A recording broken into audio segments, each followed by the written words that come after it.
Good evening बच्चों। मैं आज आप लोगों को वेंटोस डिलीवरी के बारे में बताऊंगी। वेंटोस डिलीवरी क्या होती है? वेंटोस की सहायता से जो फीटस को बाहर निकाला जाता है उसे वेंटोस डिलीवरी कहा जाता है। वेंटोस एक प्रकार का उपकरण होता है जिसमें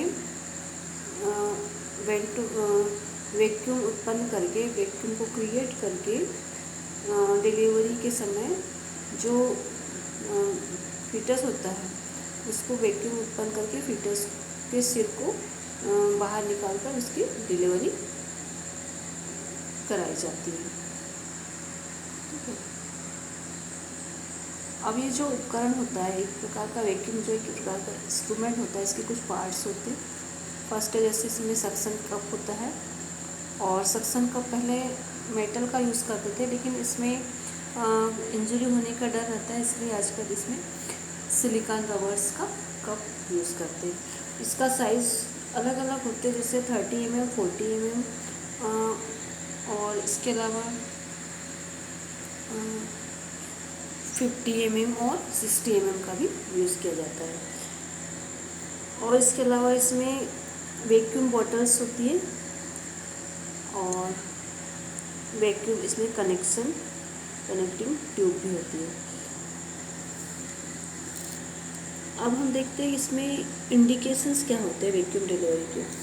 तो वैक्यूम डिलीवरी प्रीएक्लेम्पसिया, मदर को, जैसे प्रेग्नेंट वुमेन को प्रीएक्लेम्पसिया, कार्डियक डिसीज, पल्मोनरी, टीबी, या फिर इसके अलावा मैटरनल डिस्ट्रेस हो, फीटल डिस्ट्रेस हो, या फिर एटोनिक यूट्रस हो, यूट्राइन कॉन्ट्रैक्शन का कमज़ोर होना हो, आदि कंडीशन इसके अलावा और भी है, जैसे कि प्रोलॉन्ग लेबर कार्ड कोलैप्स आदि में इसका यूज़ किया जाता है। अब हम देखेंगे इसके कॉन्ट्राइंडिकेशंस।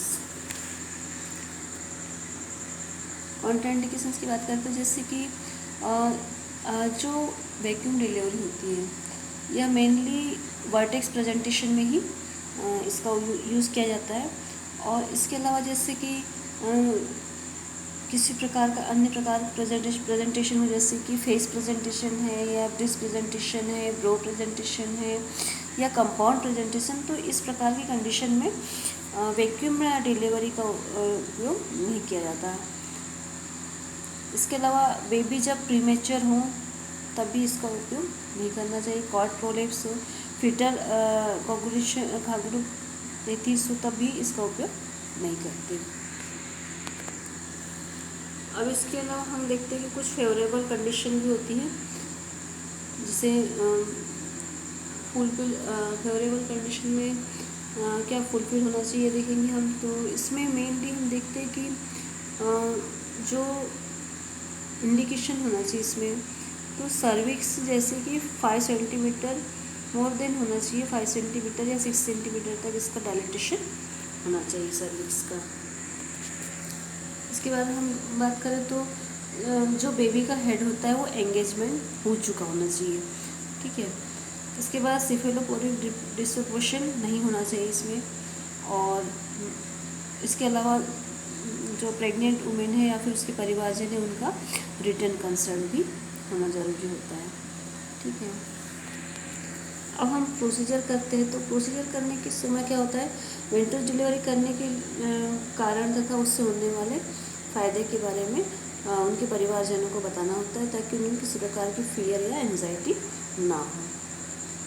इसके बाद एसेप्टिक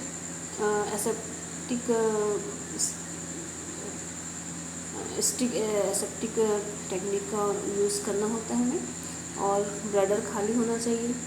सर्विक्स की झिल्लियाँ जो प्रेजेंटेशन पोजीशन को अच्छी तरह से हमें मतलब उसका इन्वेस्टिगेशन कर लेना चाहिए, एग्जामिनेशन कर लेना चाहिए। इसके बाद जो यूज़ करेंगे उसमें लिग्नोकेन का, एनेस्थीसिया के लिए लिग्नोकेन का यूज़ करेंगे। ये इसका काम होता है पोडेंना नर्व को ब्लॉक करने के लिए। ठीक है। इसके बाद फिर हम पेशेंट को लिथेटरी पोजीशन में लेटा देंगे। फिर जो एक्चुअल प्रोसीजर होती है उसमें सक्शन कप का उपयोग सही तरीके से करना पड़ता है। सक्शन कप को फिर अंदर इंसर्ट किया जाता है और फिर वैक्यूम उत्पन्न किया जाता है। इसके बाद फिर ट्रैक्शन किया जाता है।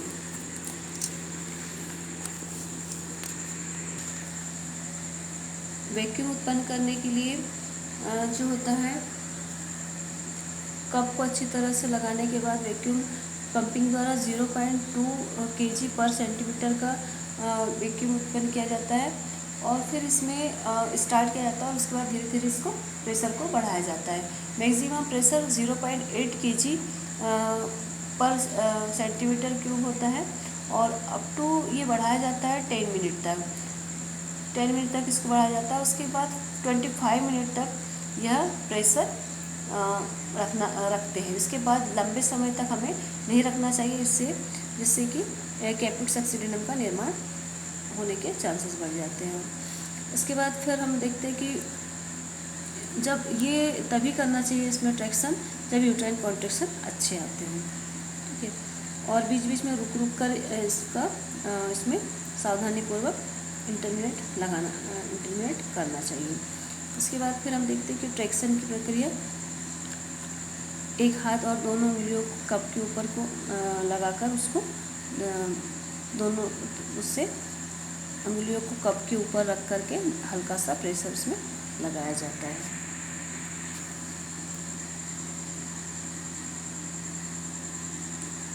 यदि इस प्रोसेस के दौरान सक्शन कप अलग हो जाता है तो यह संभवतः गलत दिशा में खिंचाव लगाने के कारण, खिंचाव के दौरान यह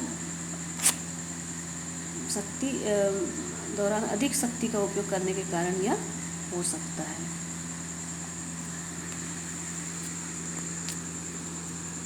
इसके बाद हम देखते हैं कि जो फीटस होता है, फीटस के बाद में जो फीटस की डिलीवरी के बाद में स्क्रू को ढीला करके उसको बंद कर देना चाहिए, सेक्शन को अलग हटा देना चाहिए। अब जो पोस्टीरियर केयर होती है उसमें बेबी को डिलीवरी के बाद उसको बारीकी से ऑब्जर्व करना होता है, किसी प्रकार की चोट तो नहीं लगी करके, ठीक है। माता को भी अच्छे से, मदर को भी अच्छे से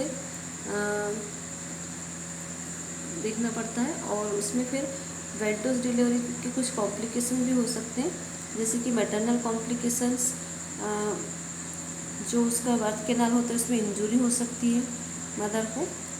और इसके अलावा बेबी को जैसे फीटल कॉम्प्लिकेशन में कैप्यूट सक्सीडेंटम होता है, बन जाता है और सेफेलोहेमाटोमा भी हो सकता है इसमें।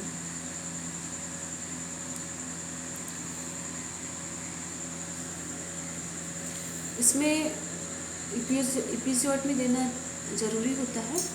और देखते हैं हम इसमें कि जो कैप्यूट सक्सीडेंटम बनता है स्कल्प में, वो उसे हम चिग्नोन भी कहते हैं, चिग्नोन, या इसे फिर आर्टिफिशियल कैप्यूट सक्सीडेंटम भी कहते हैं।